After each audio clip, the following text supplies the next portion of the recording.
Hi everyone! E aí, como você pronuncia essa palavra? Ih, teacher, lá vem o bendito do TH. Não sei como pronunciar, é muito difícil. Peraí, não é difícil, é só um som novo que não existe no português. Ele é desafiador, sim, mas você quer aprender a pronunciar da maneira correta? Vem comigo!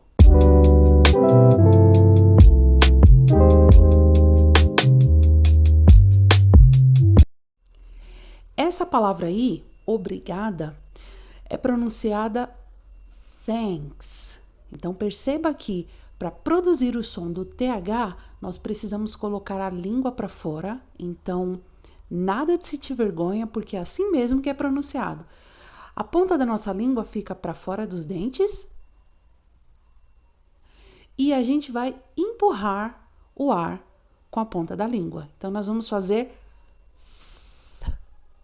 Vamos tentar? Agora com a palavra toda. Thanks. Thanks. Não é difícil. Perceba que não é difícil, é desafiador. Certo?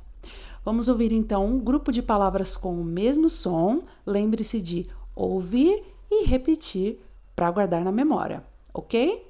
Think. Bath. Mouth. Three. Perceba que eu não disse tree, que quer dizer árvore. Eu disse three, o número 3. Ouça mais uma vez e repita para guardar na memória.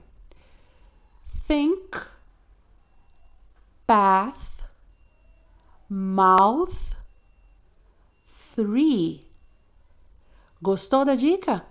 Aproveite para compartilhar com seus amigos e se inscrever no canal. Thanks for watching!